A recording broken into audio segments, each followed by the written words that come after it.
بسم اللہ الرحمن الرحیم الحمد للہ الذی ہدانا لہذا وما كنا لنہتدی لولا ان ہدانا اللہ لقد جاءت رسل ربنا بالحق والحمد للہ الذی خلق الموت والحیات لیبلوکم ایکم احسن عملا والصلاة والسلام والتحیۃ والاکرام علی النبی الامی القرشی الحاشمی المدنی مولانا ابی القاسم محمد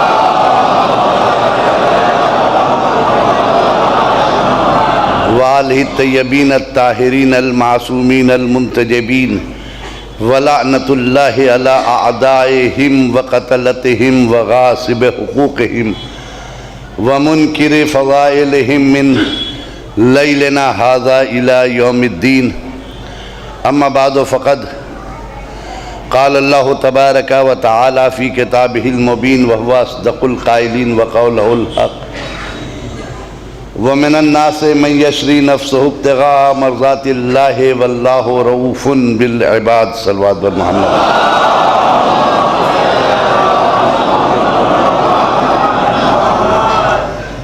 میرے دوستوں، میرے عزیزوں، آل محمد کے چاہنے والوں، فرش عزائے حسینی پہ بیٹھنے والوں، جس آیہ کریمہ کی ہم نے تلاوت کی ہے، مسلسل اس آیہ کریمہ کے ذیل نفس کیا ہے، نفس کی پاکیزگی کیا ہے، ہمارے نفوس کو کس طرح ہونے چاہیے، ہمیں کیسا ہونا چاہیے، ہمارا کردار کیسا ہونا چاہیے، اسلامیات کس حد تک ہم تک پہنچی ہیں، اس پہ گفتگو سماعت فرما رہے ہیں۔ بڑا کریم ہے پروردگار عالم، جس قدر بھی اس کی حمد و ثنا کی جائے وہ کم ہے۔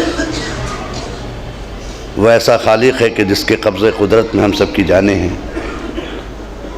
وہ ایسا مسجود ہے کہ کائنات کی ہر شے اس کو سجدہ کرتی ہے۔ یسجد للہ ما فی السماوات و ما فی الارض وَيَسْجُدُ لِلَّهِ مَنْ فِي السَّمَاوَاتِ وَمَنْ فِي الْأَرْضِ۔ جتنی بھی ذی روح چیزیں ہیں اور غیر ذی روح ہیں، سب کے سب خدا کے سجدے میں مصروف ہیں۔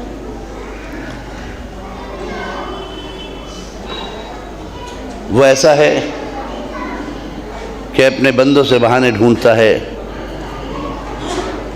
کہ میرا بندہ کب اپنے گناہوں کے لیے معذرت خواہ ہو اور میں اس کو معاف کر دوں۔ خوش نصیب بندہ وہ ہے جو وقت سے پہلے اپنے خدا کو راضی کر لیتا ہے۔ بد نصیب بندہ ہے جو اس انتظار میں بیٹھا رہتا ہے کہ آخری عمر میں توبہ کریں گے، ابھی تو جوان ہیں، ابھی ہمارے پاس کیا ہے، جب بوڑھے ہو جائیں گے تو سجدہ کریں گے، جب ریٹائر ہو جائیں گے تو خوب نمازیں پڑھیں گے، ابھی تو سروس کر رہے ہیں۔ یہ سوچتے سوچتے معلوم ہوا سروس سے ریٹائر بعد میں ہوا، زندگی سے پہلے ریٹائر ہو گیا وہ، اس لیے کہ موت کا کوئی وقت معین نہیں ہے۔ جب وقت کا معین نہیں ہے تو پھر دیر کس بات کی ہے کہ اپنی اصلاح ہم نہ کریں۔ اگر ہمیں یہ معلوم ہو کہ موت کب آئے گی تو اس سے پہلے ہم تیار ہو جائیں، یہ تو پتہ ہی نہیں کہ موت ہمیں کب آ کر دبوچ لے، کس منزل پہ لا کے ہمیں موت کھڑا کر دے، کون سے کوچے میں موت ہم سے ملاقات کر لے۔ کسی شاعر نے بڑی اچھی بات کہی ہے، اگر خدا کی طرف اسے رجوع کیا جائے اور خدا کی طرف اس شعر کو منسوب کیا جائے تو بڑے اچھے مفہوم واضح ہوتے ہیں کہ اجالے اپنے یادوں کے ہمارے ساتھ رہنے دو، نہ جانے کس گلی میں زندگی کی شام ہو جائے۔ تو بہرحال جب تک ہم ذکر خدا سے وابستہ ہیں ہمیں خوف نہیں ہے کہ کس گلی میں شام ہو رہی ہے اور کہاں صبح ہو رہی ہے۔ یہ تو وہ سوچے جو خدا سے غافل ہے، اور کم سے کم یہ طے شدہ ہے کہ جو بھی فرش ادا پہ بیٹھتا ہے وہ خدا سے غافل نہیں ہوتا۔ یہ فرش ادا کی پہلے صفت ہے، کیونکہ فرش ادا وہ فرش ہے، بلکہ میں یوں کہوں تو غلط نہیں ہوگا کہ کربلا ایک روشن چراغ ہے کہ جس میں دین منور ہوتا ہے، اور فرش عزا وہ شے ہے کہ جو اس چراغ کو روشن رکھتی ہے۔ اگر فرش ازا کے ذریعے سے ہمارا دین محفوظ ہے تو یقیناً اس فرش ازا کو سلام ان لوگوں کے فرش ازا کو جنہوں نے بچھایا ہے دین کی حفاظت کے لیے۔ دوستو، کربلا میں اور کعبے میں فرق کیا ہے؟ آپ سمجھتے ہیں کربلا اور کعبے میں فرق کیا ہے؟ کربلا اور قرآن میں کیا فرق ہے؟ کربلا اور شریعت میں کیا فرق ہے؟ کربلا اور دین میں کیا فرق ہے؟ کربلا اور احکام الہیہ میں کیا فرق ہے؟ فرق اتنا ہے کہ کعبہ اللہ کی عبادت کی جگہ ہے، شریعت اس کا قانون ہے، اور کربلا اس کی محافظ۔ کربلا اس کی محافظ ہے، یعنی آج کعبہ جو ہے وہ کربلا کی بنا پر ہے، آج شریعت زندہ ہے تو کربلا کی بنا پر، آج دین زندہ ہے تو کربلا کی بنا پر، آج شہیدوں کے حوصلے بلند ہیں تو کربلا کی بنا پر۔ اگر کربلا نہ ہوتی، نہ شریعت ہوتی، نہ دین ہوتا، نہ کعبے میں طواف کرنے والے ہوتے۔ یہ کربلا کے وجود نے ان کی حفاظت کی ہے۔ بس جو بات میں سمجھانا چاہتا ہوں وہ صرف اتنی سی ہے کہ کربلا اور کعبہ ویسے ہی ہے جیسے فرش ازا اور مسجد، ٹھیک ہے؟ فرش ازا اور مسجد، کعبہ اور کربلا ایسے ہی ہے جیسے فرش ازا اور مسجد۔ کعبے کی نقل کا نام ہے مسجد، فرش ازا، امام باڑے، یہ نقل کربلا ہیں۔ تو ہمیں یہ دیکھنا ہوگا کہ اصلی کربلا، اصلی امام باڑہ کون ہے؟ تو ہمیں یہ دیکھنا ہوگا کہ کعبے یہ کربلا نے کیا کیا۔ اگر وہ کام امام باڑہ انجام دے رہا ہے تو شبیہ کربلا ہے۔ کربلا نے تمام مسلمانوں کو کعبے کی طرف رجوع کروا دیا، تو اس کا مطلب ہے کہ اگر فرش ازا، ہماری فرش ازا، ہمارے امام باڑے نقل کربلا ہیں تو یقیناً اس کربلا سے ایسے مجاہد اٹھنے چاہیے جو مسجدوں کو بھر دیں۔ ان ازا خانوں میں ایسے مجاہد تیار کیے جائیں، ایسے عابد تیار کیے جائیں، ایسے اللہ والے تیار کیے جائیں جو مسجدوں کو بھر دے۔ اگر ایسا کوئی ازا خانہ آپ کو مل جائے جو مسجدوں سے جانے سے روکتا ہے تو یقیناً وہ ازا خانہ تو ہے مگر نقل کربلا نہیں ہے، نقل کربلا نہیں ہے۔ آپ کو ایسا کوئی اگر ازا خانہ مل جائے جہاں پر ذاکر قرآن الگ کر رہا ہو، عزاداری الگ کر رہا ہو، اور وہ یہ کہہ رہا ہو کہ کعبے سے، عزاداری سے دین کا کوئی مطلب نہیں ہے، تو اس کا مطلب یہ ہے کہ نہ وہ ذاکر اللہ والا ہے نہ وہ ازا خانہ اللہ والا ہے۔ جی، اس لیے کہ نماز کا، عبادتوں کا اور آپ کے ازا خانے کا کوئی تقابل نہیں ہے۔ ذکر اہل بیت کا ذکر خدا سے کوئی ٹکراؤ نہیں ہے۔ بس اتنا ہے کہ عبادتیں جس میں محبت علی، ولایت علی اس کی روح ہے، جس طرح بغیر روح کے جسم مردہ ہے اسی طریقے سے عبادتیں بغیر حب اہلی کے مردہ ہیں، مردہ ہیں۔ لہذا ان کا کبھی ٹکراؤ نہیں کرنا چاہیے، کسی کا آپس میں ٹکراؤ نہیں کرنا چاہیے۔ بس یہ دیکھنا چاہیے کہ کربلا نے دین بچا لیا، شریعت بچا لی۔ اب کربلا کے بعد دو طرح کے دشمن اٹھے بعد کربلا، دو طرح کے دشمن اٹھے۔ ایک خود حسین کا دشمن جو تھا وہ ہے، اور ایک مسجدوں کا دشمن اٹھا کہ اگر حسین کو ختم کرنا ہے تو مسجدوں کو ویران کر دو۔ اس لیے کوئی بھی شخص اپنے مقصد میں زندہ رہتا ہے، جب تک اس کا مقصد زندہ ہے وہ زندہ ہے، ٹھیک ہے؟ مسجدیں مقصد کربلا ہیں، عبادتیں مقصد کربلا ہیں، نمازیں مقصد کربلا ہیں۔ ہے نا؟ اگر مقصد کو ہم مٹا دیں تو خود بخود کربلا کا تمام سانحہ بیکار ہو جاتا ہے، کسی مقصد کا نہیں رہتا ہے، اس لیے کہ مقصد ہی زندگی۔ ہم یہاں پر آئے ہیں، مقصد ہمارے یہاں مجلس پڑھنا ہے، اور آنے کے بعد ہم یہاں پر سب کریں، مگر دعائیں بھی دیں، آپ سے ساری باتیں بھی کریں، اچھی باتیں بھی کریں، لیکن مجلس نہ پڑھیں، تو آپ سیدھے سیدھے کہیے گا بھائی مولانا آپ کے آنے کا فائدہ کیا ہوا، مجلس ہی نہ ہوئی۔ تو جس مقصد کے لیے کربلا وجود میں آئی ہے، تو اب ہمیں اگر سچا مومن ہے اس کو اب دو طرح کے لوگوں سے لڑنا ہے، ایک دشمن اہل بیت سے، ایک دشمن خدا سے۔ دشمن اہل بیت سے بھی اسے لڑنا ہے اور دشمن خدا سے بھی لڑنا ہے۔ دشمن خدا کے لیے مسجدوں کو بھرنا ہوگا اور دشمن اہل بیت کے لیے امام باڑوں کو بھرنا ہوگا۔ ایک صلوات پڑھیں محمد و آل محمد۔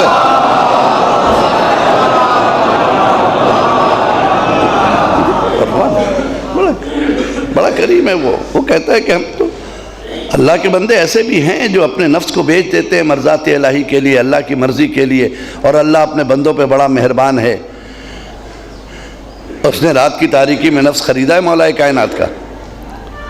بجی چاہتا اپنے خدا سے کہوں کہ میرے اللہ ہم لوگوں کے بھی نفس کے لیے کوئی آیت ہے؟ کہاں پڑھو، قرآن میں ہے۔ یہ نہیں کہ صرف ہم نے علی سے نفس خریدا، دکان بند نہیں کیے میں نے، خریدار چاہیے، خرید و فروخت ہم نے بند نہیں کیا ہے، آج بھی خرید جاری ہے اللہ کی۔ بیچنے والا تو آئے، بیچنے والا تو آئے۔ دوسری جگہ آواز دے رہا کہ ان اللہ اشتری من المؤمنین انفسهم واموالهم بان لهم الجنہ۔ اللہ مومنین سے اس کے نفس کو اور مال کو خریدتا ہے، اس کے عوض میں جنت دیتا ہے۔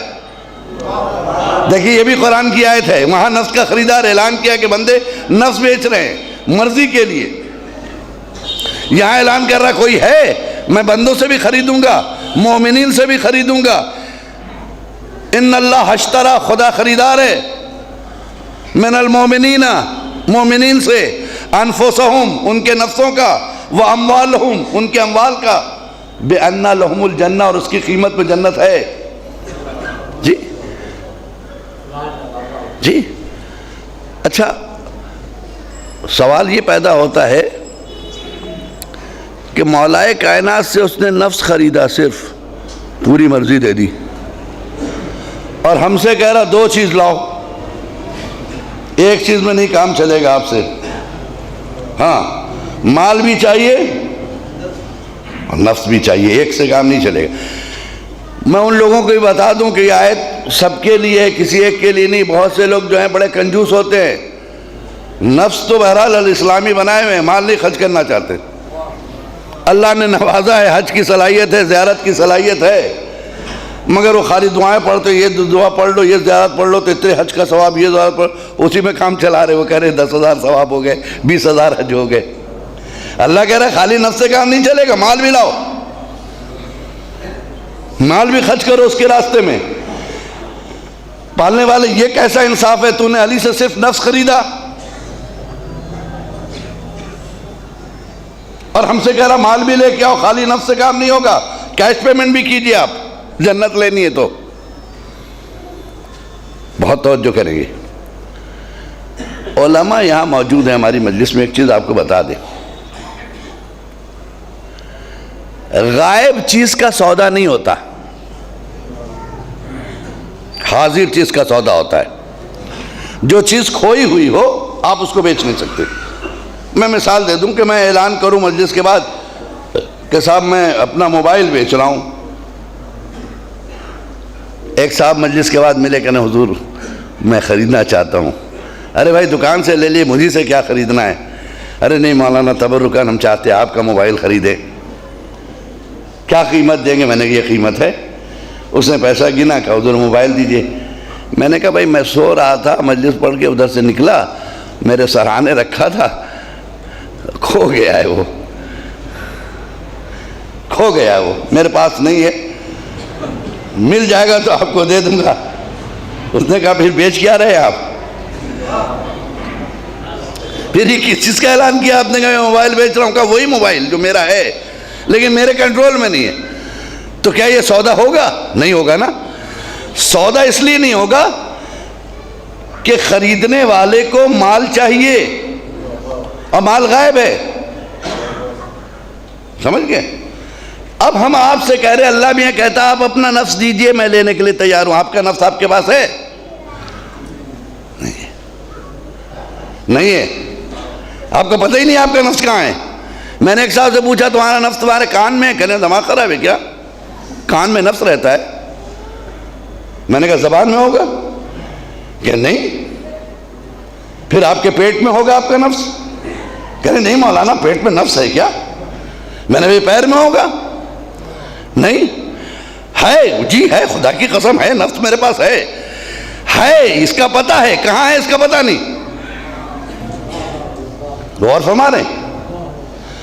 اتنے میں نے ایک سوئی نکالا، کان کی طرف بڑھا تو وہاں انہوں نے سیف کیا، پیٹ کی طرف بڑھا وہاں نفس کی حفاظت کی۔ ارے آپ تو کہہ رہے تھے کان میں نہیں ہے۔ اب جہاں میں اذیت دیتا ہوں آپ کہتے ہیں نفس کو تکلیف کیوں دے رہے ہو؟ قربان ہو جائے ہماری جان مولا کائنات پر آپ فرماتے کہ جس نے اپنے نفس کو پہچان لیا اس نے اپنے خدا کو پہچان لیا۔ جس طرح کائنات جسم میں نفس ہر جگہ موجود ہے لیکن معین نہیں کر سکتے آپ، اسی طرح خدا ہر جگہ موجود ہے مولا فرماتے ہیں۔ تو نفس ہمارے کنٹرول میں نہیں ہے، کنٹرول میں آپ بتائیے؟ نہیں ہے نا، کنٹرول میں نہیں ہے۔ بہت سمجھا کہ آپ لے جاتے ہیں مسجد میں کبھی کبھی، چلو آج نماز پڑھ لیتے ہیں، کیا ہوا اللہ کی عبادت کرنا، سمجھا کے نفس کو لے کے آئے، دیکھیں کنٹرول میں نہیں، ادھر اس نے مسجد میں نفس نے ہم کو کھڑا کیا، خود نکل گیا۔ اب میرا جسم مسجد میں ہے، خیالات مارکیٹ میں ہیں، حساب کر رہے ہیں، یہاں جا رہے ہیں وہاں جا رہے ہیں، یہ کرنا، مسجد میں نہیں ہے وہ آدمی مسجد میں نہیں ہے، صرف جسم اس کا ہے، نکل گیا وہ۔ اس کا مطلب ہمارے کنٹرول میں نفس نہیں ہے نا، کنٹرول میں نفس نہیں ہے۔ جب نفس ہمارے کنٹرول میں نہیں ہے تو ہم دے نہیں سکتے کسی کو۔ اب آئیے مولا کائنات کا نفس، یہ دیکھنا ان کے کتنا کنٹرول میں ہے کہ تاریخ نے لکھا کہ عمر ابن عبدود کے سینے پہ سوار ہوئے، اس نے لعاب دہن پھینکا، آپ اتر گئے۔ کسی نے پوچھا مولا اتر کیوں گئے؟ دشمن کو قابو میں لانے کے بعد تو سر اتار سکتے تھے آپ۔ کہنے لگے اس نے لعاب دہن پھینکا تھا، مجھے غصہ آیا، اگر میں اس حال میں مارتا تو میرا نفس میرے غصے میں شامل ہو جاتا، میں یہ کام اللہ کے لیے کر رہا تھا، اپنے نفس کے لیے نہیں کر رہا تھا۔ جب بندہ کا نفس اتنا بلند ہو جائے تو خدا کہتا ہے کہ اب کسی ملاوٹ کی ضرورت نہیں، ڈائریکٹ دو۔ ایک صلوات پڑھے نا محمد و آل محمد۔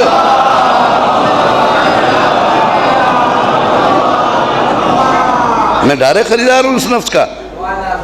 تم نے نفس کو ایسا سنوار دیا کہ جب چاہو تمہارے اشارے پہ نفس ہے، تم غلام نفس نہیں، نفس تمہارا غلام ہے۔ اتر گئے تو اتر گیا نفس، جی روک دیا تو رک گیا،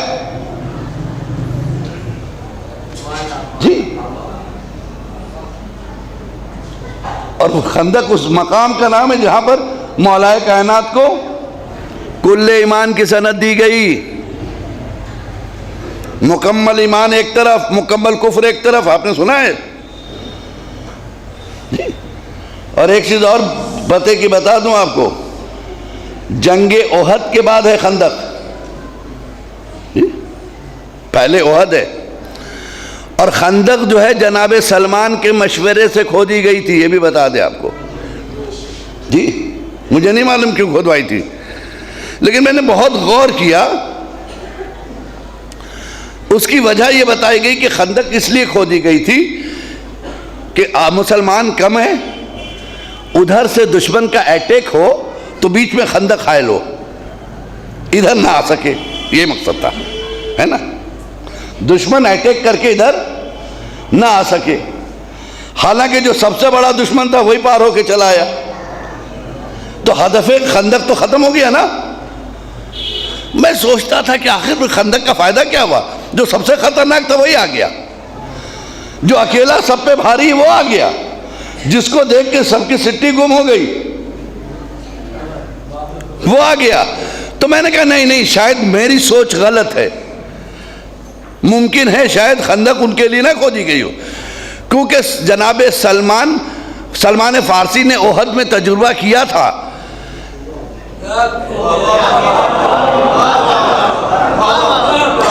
سلمان نے تجربہ کیا تھا جب حالات بگڑتے ہیں تو یہ ساتھ چھوڑ کر بھاگ جاتے ہیں۔ تو ایسا کرو کہ جب حالات بگڑے تو ان میں سے ایک خندق پار کرنے کے لائق نہ رہے۔ معلوم خندق ادھر والوں کے لیے نہیں تھی۔ ایک سلوات پڑھے نا محمد والے محمد ہے۔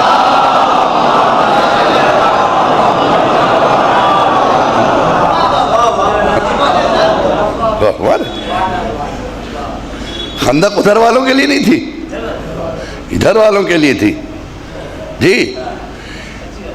اور اس کا پروف یہ تھا کہ کوئی بھاگ نہیں رہا تھا، سب بیٹھے تھے، کہاں بھاگے؟ بھاگنے کا کوئی راستہ ہی نہیں،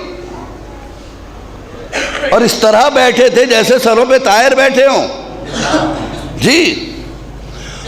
اور اللہ کے رسول بار بار چیلنج کر رہے ہیں، کون ہے اس من لہذا الکلب، اس کتے کے مقابلے میں کون جائے گا؟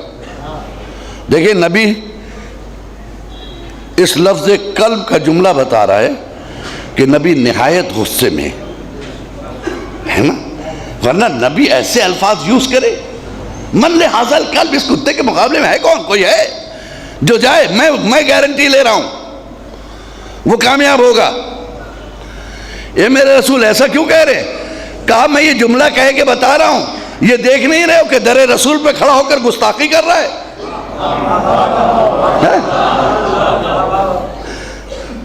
در رسول پر کھڑا ہو کے گستاخی کر رہا ہے۔ نبی نے معیار بنا دیا، در رسول پر وہی آئے گا۔ صلوات پڑھے نا محمد والے محمد پہ۔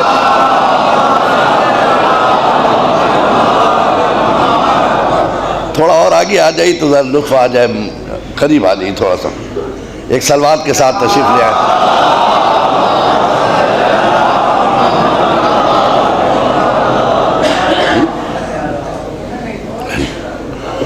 اور قریب آ جائیے، اور قریب آ جائیے۔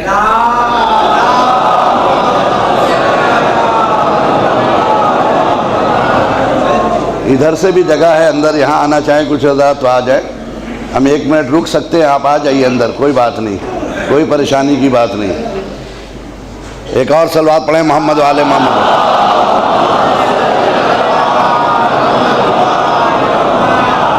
غور فرما رہے ہیں، معیار قائم کر دیا من لہذا الکرب کہہ کے کہ جب کبھی در رسول پر کوئی آ کے کھڑا ہو جائے اور بدتمیزی کرے تو اسے عمر ابن عبدعود سمجھنا، مسلمان کبھی در رسول پہ گستاخی نہیں کر سکتا۔ من لہذا الکلب، اس کلب کے مقابلے میں کون ہے؟ اور کوئی جانے کے لیے تیار نہیں ہے۔ رسول کہہ رہے ہیں علی الاعلان، میں وعدہ کرتا ہوں جنت اس کی ہے، میں وعدہ کرتا ہوں کامیابی اس کی ہے۔ ادھر وہ بھی ویسے ہی جملے کہہ رہا ہے، آؤ تم ایمان لائے ہو نا رسول پہ، تمہارے ایمان کے مطابق تو تم اگر ہم کو مارو گے مجاہد بن جاؤ گے، آج مجاہد بننے کے لیے تیار کیوں نہیں ہو؟ اور تمہیں معلوم ہے نا کہ اگر ہم مار دیں گے تم کو، تم شہید ہو۔ نہ کوئی شہادت پسند کر رہا، نہ کوئی مجاہد ہونا۔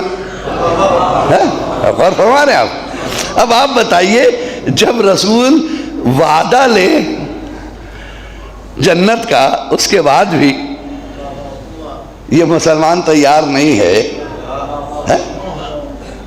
نا؟ تاریخ نے لکھا کہ وہی مولا کائنات اٹھے، ایک مرتبہ بٹھا دیا۔ نہیں، کیوں بٹھا دیا؟ اچھا یہ پہلی بار نہیں بٹھا رہے، کئی ایسے مواقع آئے ہیں جہاں علی اٹھے ہیں اور رسول اللہ نے بٹھا دیا، دعوت ذوالشریعہ میں بھی، کیونکہ ایسا نہ ہو کہ کل کے یہ مورخ لکھے کیا کرے، سب تیار رہتے تھے لیکن علی پہلے اٹھ جاتے تھے۔ یہ نہ ہو کہ کل کا مورخ لکھے کہ کیا کریں، چانس ہی نہیں ملتا تھا ہم لوگوں کو جی۔ میں ابھی نجمی صاحب سے تذکرہ کر رہا تھا کہ ایک صاحب کے بہادری کا تذکرہ کر رہے تھے، فلاں صاحب جنگ میں وہ دشمنوں کے پیر کاٹ لیا کرتے تھے، دشمنوں کے پیر کاٹ لیا کرتے تھے۔ اس شاگرد نے پوچھا حضور پیر ہی کیوں کاٹتے تھے، سر کیوں نہیں کاٹ لیتے تھے؟ کہا وہ علی پہلے سے کاٹ چکے ہوتے تھے۔ یہ بھی ایک بہادری ہے کہ کٹے ہوئے کو جا کے کاٹ کر نام لکھا دینا کہ پیر کاٹ کے آیا۔ صلوات پڑھیں محمد وآل محمد پہ۔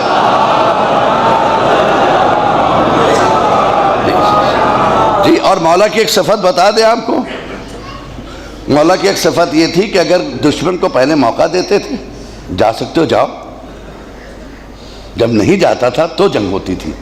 پہلے اسے اسلام بتاتے تھے، پہلے اسے شریعت بتاتے تھے، پہلے اسے آداب زندگی سکھاتے تھے، مہذب بن جا، اسلام والا بن جا، دیکھ تیری تقدیر بدل جائے گی۔ تیار نہیں، اچھا یہ بھی تیار نہیں تو گھر چلا جا، زندگی تو بچا لے کم سے کم۔ تہذیب نہ بچا سکا تو زندگی بچا لے، جب بھی نہیں تو یہاں نہیں کرتے تھے۔ اور دوسرا موقع کیا ہوتا تھا، اگر لڑنے کے درمیان میں بھاگ گیا تب بھی پیچھا نہیں کرتے تھے۔ یہ مولا کی صفت تھی کہ بھاگتے دشمن کو کبھی دوڑایا نہیں مولا نے۔ آپ اٹھا کے دیکھیے تاریخ، اگر آیا سامنے سے لڑیں، اگر دوڑایا بھاگ گیا تو یہ نہیں کہ پیچھے پیچھے مولا دوڑ رہے۔ جی ملتا ہے ایک تاریخ میں ایک دشمن کو دوڑایا، بڑا بہادر تھا وہ، تھوڑی دور گئے وہ بھاگ گیا۔ جب بھاگ گیا تو حضرت علی رکے، کیا دوڑائے اس بیچارے کو جب خود ہی شرمندہ ہو کے بھاگ رہا ہے، جان بچا رہا ہے۔ تو ان کے ساتھ میں ایک ساتھی لڑ رہا تھا، اس نے دیکھا اچھا موقع ہے، تھوڑی دیر ہم ہی دوڑ لیں ان کے پیچھے، ہے نا۔ مورخ لکھے گا اتنے بڑے بہادر کو دیکھو دوڑا رہے ہیں، وہ دوڑ گئے پیچھے، وہ بھاگ رہا، لیکن جاتے جاتے اس کے خیال آیا کہ علی تو اس طرح پیچھا نہیں کرتے کسی کا، اتنی دور کیسے آ گئے علی دوڑاتے ہوئے ہمیں۔ اور اس نے رک کے جو پیچھے دیکھا، پھر نقشہ بدلا ہوا تھا صاحب، وہ دوڑا رہا تھا، یہ بھاگ رہے تھے۔ ایک صلوات پڑھیں محمد وآل محمد۔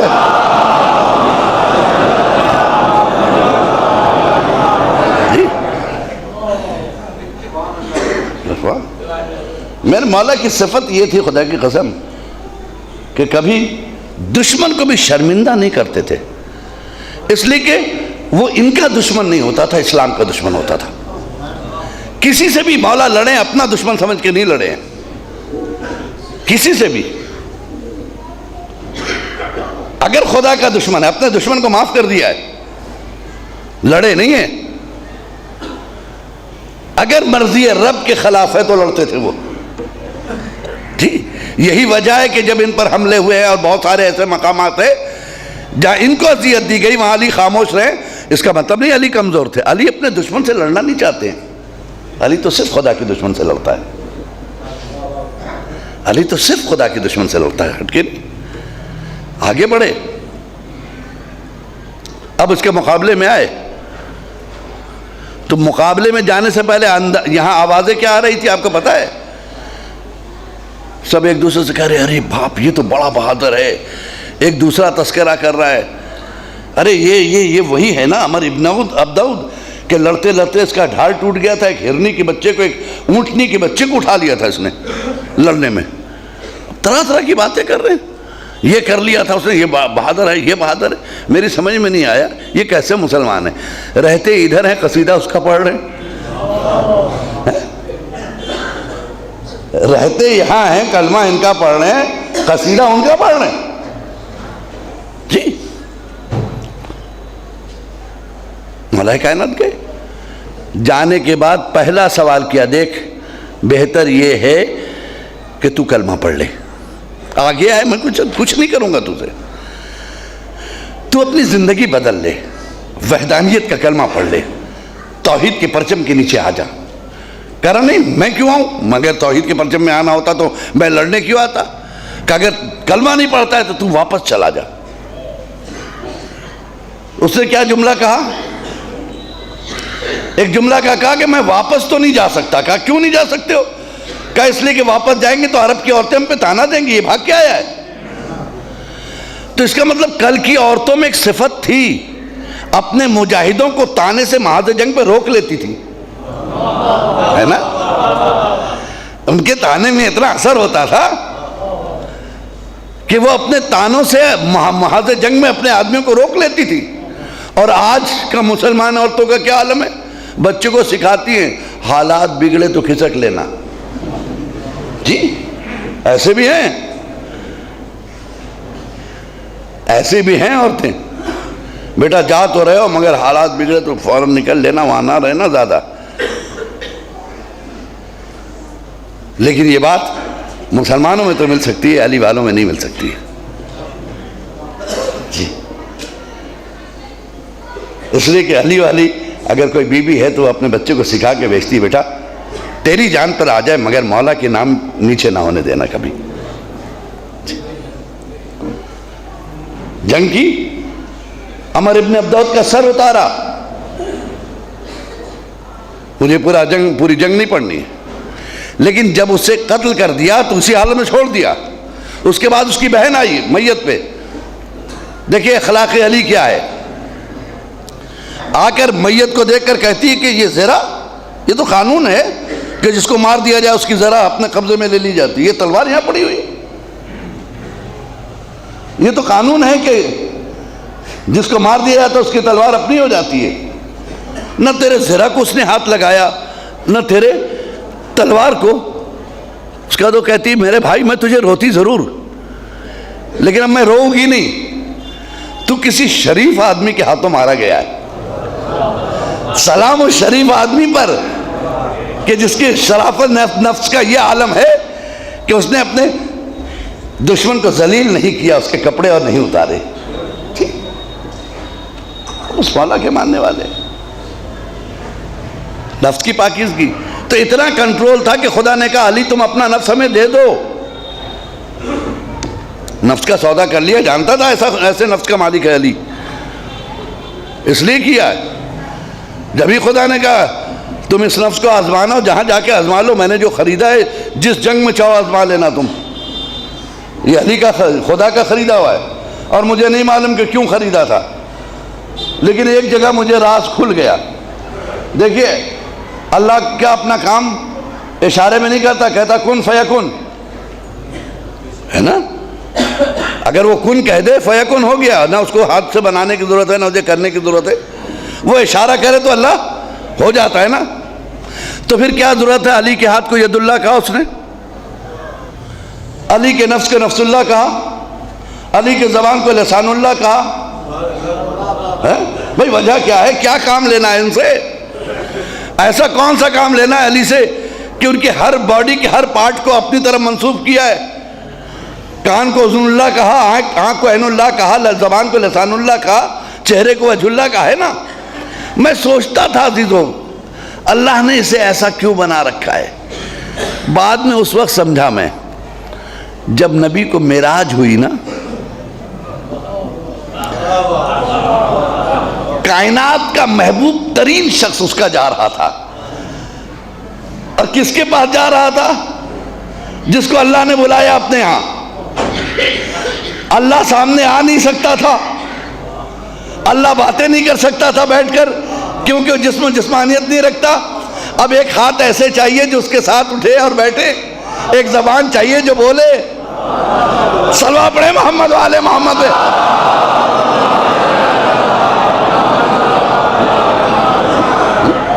ایک زبان چاہیے جو اس سے باتیں کرے، ایک آنکھیں چاہیے جو اسے دیکھے، ہے نا؟ بلایا،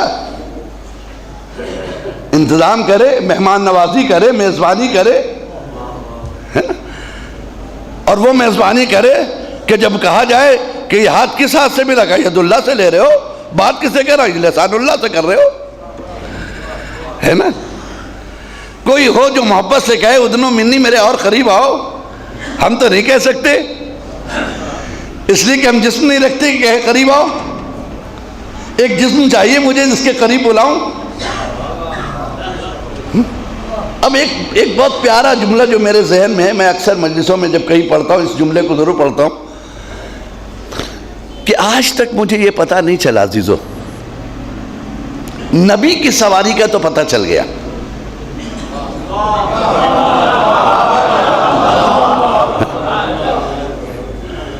بھائی رسالت کا اور توحید کا تذکرہ ہو رہا، نعرہ تکبیر والے خاموش ہیں آج. اللہم صل.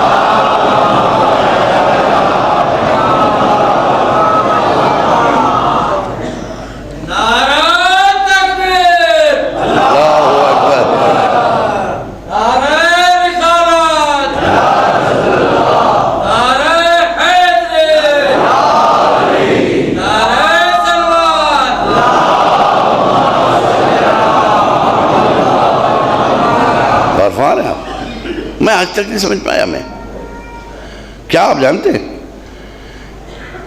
براق، نبی کے سواری کا نام ہے براق. براق پر آپ بیٹھ کے گئے تھے. براق کیا صاحب؟ برق، بے رے قاف سے بنا برق. برق مانے بجلی. بجلی کی سپیڈ کیا؟ ادھر دبائیے وہاں جل گئی، پہنچ گئی وہاں لائٹ، ہے نا. براق جو اس سے بھی تیز، لائٹ بھی فیل. کتنی سپیڈ سے گئے تھے مجھے نہیں معلوم، ہے نا. سپیڈ کا پتہ نہیں مجھے. میں اتنا جانتا ہوں کہ ہر نبی کو خبر دی گئی تھی میرا محبوب آ رہا ہے، جو فلک پہ ہیں. سپیڈ کا یہ عالم تھا کہ آدم دائیں بائیں دیکھتے رہ گئے، کہاں آ رہے ہیں؟ کہاں چلے گئے. عیسیٰ فلک کے چاروں پہ انتظار کر رہے، کہاں انتظار کر رہے؟ نکل لی وہ. اتنی سپیڈ ہے. اور مختصر سپیڈ یہ بتائی گئی ہے کہ زنجیر در ہل رہی تھی اور واپس آ گئے. ٹھیک ہے. وہاں گئے مہمان نوازی بھی ہوئی، وہاں گئے اللہ اپنی نشانیاں بھی دکھا رہا ہے. جی ایسا نہیں کہ گئے اور چھو کے چلے آئے، ایسا نہیں ہے. نشانیاں دکھائی دی گئیں. سوال و جواب کیا، یہ ایسے کیوں؟ یہ عورت اپنے گوشت کیوں کاٹ رہی ہے؟ یہ زبان سے کیوں لٹکایا گیا؟ یہ بال سے کیوں لٹکائی گئی ہے؟ پڑھیے معراج، ہے نا. اس کے بعد لوٹے تو آپ کو رسول کی سواری کا پتہ چل گیا. اب ہمیں اگر اس سواری کا پتہ آپ کے پاس ہو تو ہمیں بتا دیجئے گا. جب نبی جا رہے تھے تو علی کہاں تھے؟ زمین پہ، ہے نا. نبی اکیلے گئے، علی کے ساتھ نہیں گئے. نبی جب جا رہے تھے علی زمین پر تھے. نبی جب وہاں پہنچے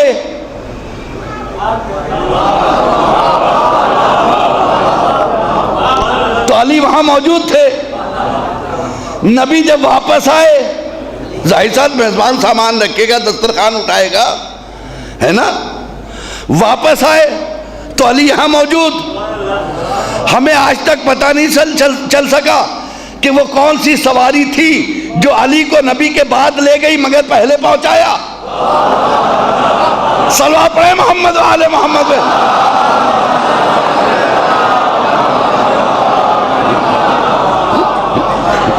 مجھے آج تک سواری کا پتہ نہیں چل سکا. یہی وجہ تھی کہ جب واپس آئے معراج سے نبی تو علی ملاقات کر رہے ہیں، کر کے مسکراتے ہیں، مسکرا کر کہتے ہیں یا رسول اللہ معراج آپ بیان کریں گے یا میں بیان کروں؟ صلوات پڑھیں محمد و آل محمد.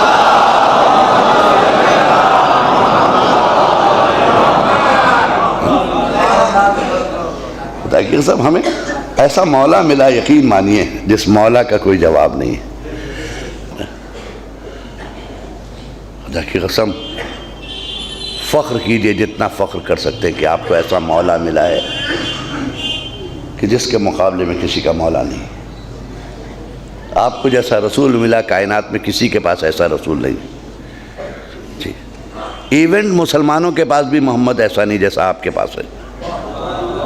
جی میں چیلنج کر سکتا ہوں، کوئی اگر مسلمان آ کے میرے ساتھ بیٹھ کے بات کرے تو میں ثابت کروں گا میرا محمد آپ کے محمد سے زیادہ بہتر ہے. جی اس لیے کہ میرا محمد علم لے کر آیا، غیب کا علم ہے، اسے پڑھایا کسی نے، وہ جاہل نہیں ہے. صلوات پڑھیں محمد و آل محمد.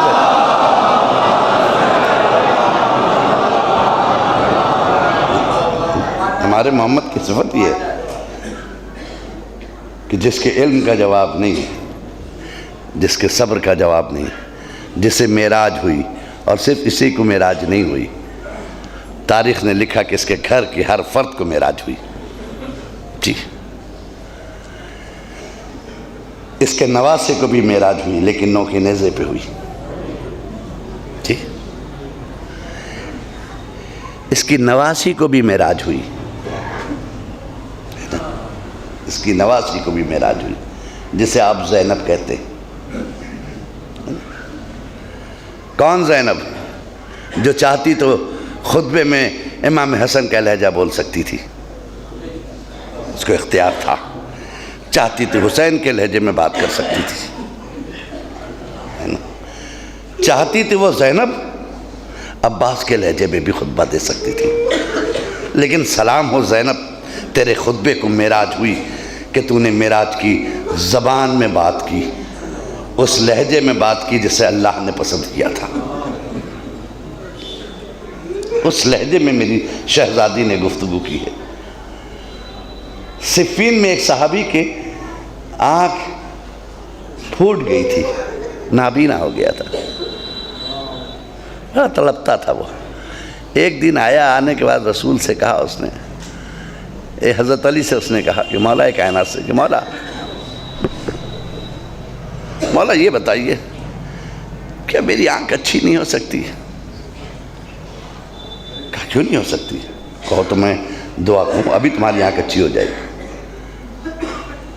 لیکن میں کہوں کہ تمہاری آنکھ اچھی نہ ہو تو ٹھیک ہے، تم علی کے چاہنے والے ہو نا۔ کہا مولا کیوں؟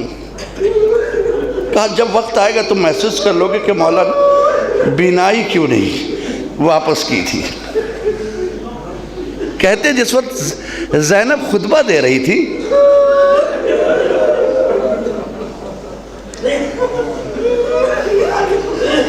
وہ صحابی نکل کے آیا، کیا قیامت آ گئی ہے؟ علی بول رہے ہیں، کیا قیامت آ گئی؟ علی بول رہے ہیں۔ کسی نے کہا نہیں، زمانہ بڑا خراب ہو گیا ہے، علی کی بیٹی دربار میں لائی گئی ہے، زینب بول رہی ہے، چیخ کر روئے، مولا اچھا وہ میری آنکھیں نہیں ہے۔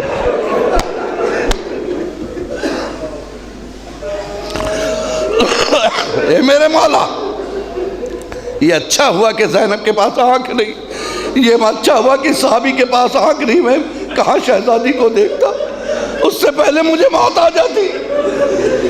علی کی بیٹیاں اور دربار شام، علی کی بیٹیاں اور بازار شام۔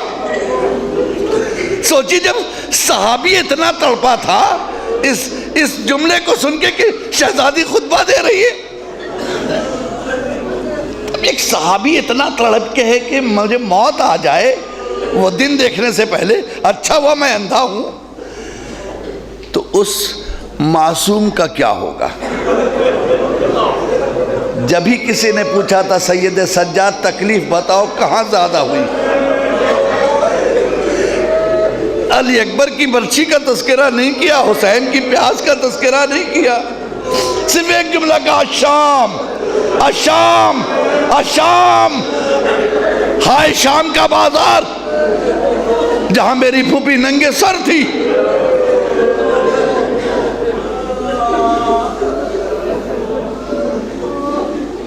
کسی نے پوچھا مولا اتنا روتے کیوں؟ شہادت تو آپ کے خاندان کی میراث ہے، ہمیشہ آپ کے خاندان نے شہادتیں دی ہیں۔ تو رو کر بولے کیا میری پھوپھیوں کا بیریدہ ہونا بھی میری میراث ہے؟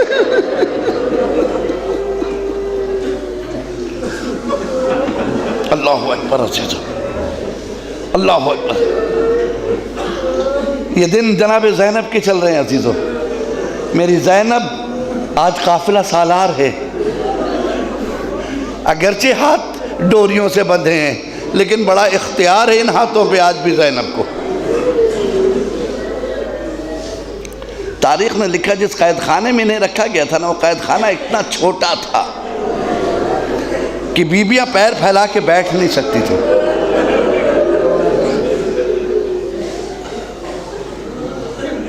سید سجاد زندان کے در پہ چلے جاتے تھے تاکہ بیویاں پیر پھیلا لیں۔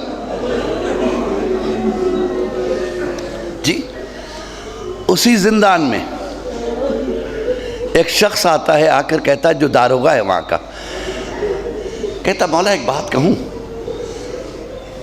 کسی سے کہیے گا نہیں، میں یزید کی طرف سے اپوائنٹڈ داروغہ ہوں، لیکن آپ کا غلام،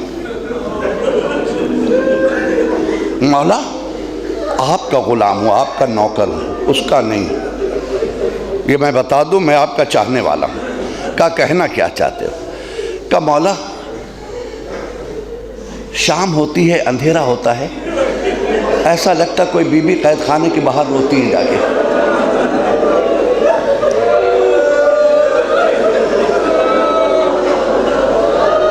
مولا کوئی بی بی قید خانے کے باہر جا کے روتی ہے، اگر یزید کو پتہ چل گیا نا تو میری نوکری چلی جائے گی۔ اور اس کے بعد جملہ کہتا مولا مجھے نوکری کی پرواہ نہیں ہے، ایسی بہت ساری نوکریوں پہ میں ٹھوکر مار دوں، مجھے نوکری نہیں چاہیے مولا، میں چاہتا ہوں کہ جب تک آپ ہیں کوئی دوسرا داروغہ یہاں نہ آئے، اگر میں چلا گیا نہ جانے کون ظالم آئے اور کتنی تکلیفیں بڑھا دے۔ مولا اتنا پتہ لگا لی، کہہ دیجئے جتنا رونا، کبھی ہم نے منع نہیں کیا رونے کے لیے، قید خانے میں جتنا چاہے روئے۔ سید سجاد اٹھے، پتہ لگایا، شہزادی کہتی ہیں جناب زینب میرے لال تم تو قید خانے کے دروازے پہ بیٹھے رہتے ہو، کوئی بھی باہر نہیں جاتی۔ واپس آئے، کہا داروغہ زندان یہاں سے کوئی بی بی باہر نہیں جاتی۔ وہ رونے لگا، کہا مولا میں جھوٹ نہیں بولتا، مولا میں جھوٹ نہیں بولتا، ایک بی بی رات کی تاریکی میں بڑی دردناک آواز میں روتی ہے، مولا اب اگر وہ بی بی آئیں گی تو میں آؤں گا، اب نہیں آؤں گا۔ اسی وقت میں ٹوکتا نہیں تھا، پتہ نہیں کون بی بی اپنے لال کا ماتم کر رہی ہے۔ بڑی بےتابی سے انتظار کرتا رہا، کیونکہ امام کو یہ بتانا تھا کہ میں جھوٹ نہیں بولتا۔ دن بھر ٹہلتا رہا، شام کا انتظار کرتا رہا۔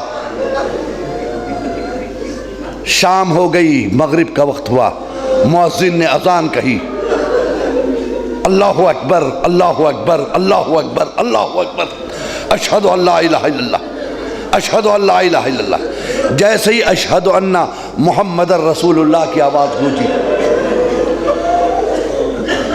اس نے محسوس کیا وہ بی بی آ گئی، تیزی سے دوڑتا ہوا زندان کی طرف آیا، آ کر ہاتھوں کو جوڑ کر کہتا مولا چلیے وہ بی بی آ گئی۔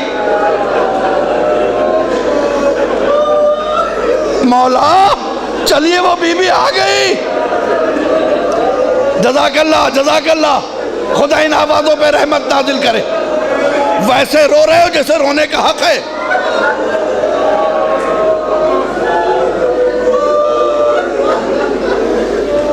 سید سجاد کی تمنا ہے جیسے تم رو رہے ہو۔ پوچھا تھا سید سجاد نے اپنے صحابی سے مسائل بیان کرتے وقت، کہا تھا صحابی سے تم روئے نہیں؟ کہا مولا داڑھی بھیگ گئی۔ کہا ایسے نہیں رو جیسے میری دادی روتی ہے، واہ حسینہ واہ مظلومہ۔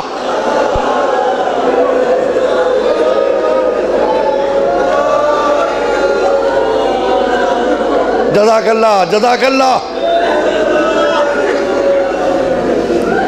مولا جلدی چلی وہ بی بی آ گئی۔ سید سجاد نے پھوپھی کو آواز دی، پھوپھی اماں چلیے تو دیکھیں شام میں کوئی رو رہا ہے۔ یہاں تو سکینہ کو تماچے لگانے والے ملے مگر رونے والا کوئی نہیں ملا۔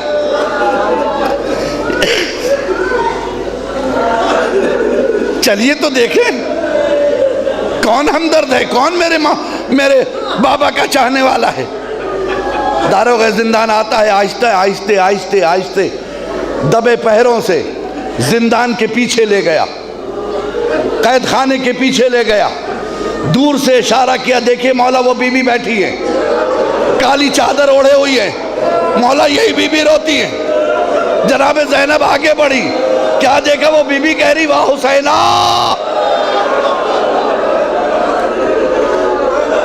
واہ مظلومہ، جزاک اللہ جزاک اللہ، دل کھول کر رو لو، خدا تمہیں سلامت رکھے سلامت رکھے، ہر سال اسی طرح روتے رہو، کبھی کوئی غم تمہاری زندگی میں نہ آئے۔ زینب آگے بڑھی، کیا دیکھا ایک معظمہ رو رہی ہے۔ زینب نے ہاتھوں کو جوڑا، کہا بی بی آپ جس پہ رو رہی ہیں نا وہ میرا بھائی حسین ہے۔ بی بی میرا بھائی کربلا میں 3 دن کا بھوکا شہید ہو گیا۔ اے بی بی جس طرح آپ میرے بھائی کا خیال رکھیے نا، خدا آپ کے بچوں کو سلامت رکھے۔ بہترا سننا تھا، معظمہ نے نقاب الٹ دیا۔ زینب کس کا شکریہ ادا کر رہی ہو؟ ارے میں حسین کی دکھیاری ماں فاطمہ ہوں۔ زینب اگر میں نہ رہوں گی تو کون رہے گا؟ واہ حسینہ، واہ مظلومہ۔